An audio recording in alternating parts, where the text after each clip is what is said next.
NFL is very active and popular on YouTube, but that wasn't always the case. NFL had always stop-and-go relationships with the technologies and media, well, outside of the 4 or 5 big networks that would purchase rights to broadcast their games. Just a few years ago, your video could easily be taken down on YouTube for even showing a piece of a logo of one of the NFL teams. Showing game replays and recaps would be even riskier. This is why all of your favorite creators of that time, when attending NFL games, would only record videos with camera facing away from the field. A piece of YouTube trivia for you right there. And now compare it to today's state of things on YouTube, where there are hundreds of YouTube channels dedicated to NFL, and NFL channel itself boasting nearly 200 million views every month. The reason they were so hesitant to allow YouTube creators to leverage their footage was fear.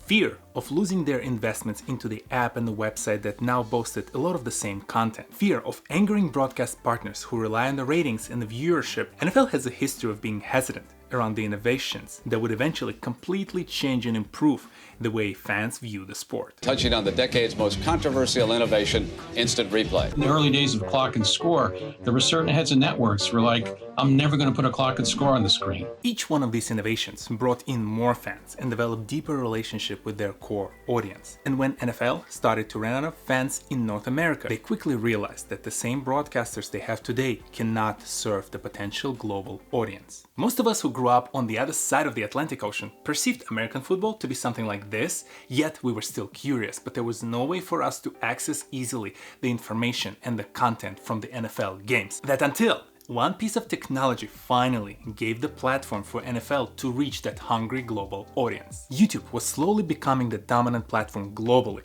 Billions of people every day would come to YouTube to find videos on their favorite topic. But because NFL has been ignoring it, the folks like me who tried to watch game highlights struggled to find anything of quality on YouTube. Thank you to whoever convinced NFL leadership to start posting the game highlights, recaps, and analysis. From nothing, nearly overnight, fans around the world now had a single best free source of information about NFL YouTube channel. It includes the flood of great content that allows anyone in any part of the world with the access to YouTube stay on top of the latest events in the league. The new connection that NFL developed with a global audience now justified for them to host some of the NFL games in Europe. Why the change?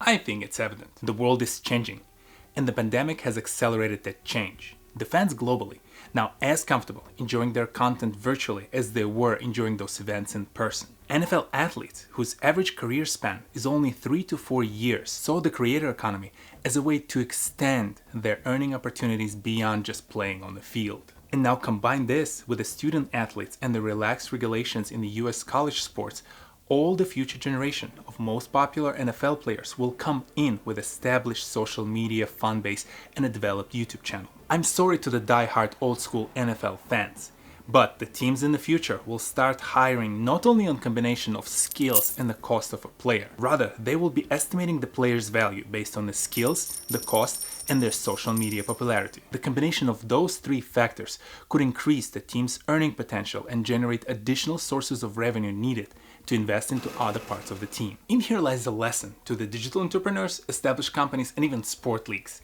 You have to experiment with new technologies. You don't have to spend millions and billions of dollars. Just dip your toes, be aware enough so that if one of those technologies pops up and completely changes the way the customer engages with your product, you're ready and you're aware of that technology and you can easily adapt it into your standard business practices. And embrace the change.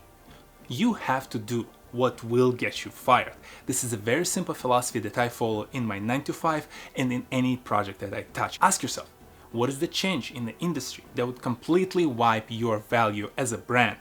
And go do that. And who knows, you might make a few $1 billion by being open to embrace the innovation you once saw as a risk to your business. NFL's Sunday Ticket. The Google subsidiary reportedly paid $1 billion more than the previous rights holder DirecTV, putting the price tag around $2.5 billion.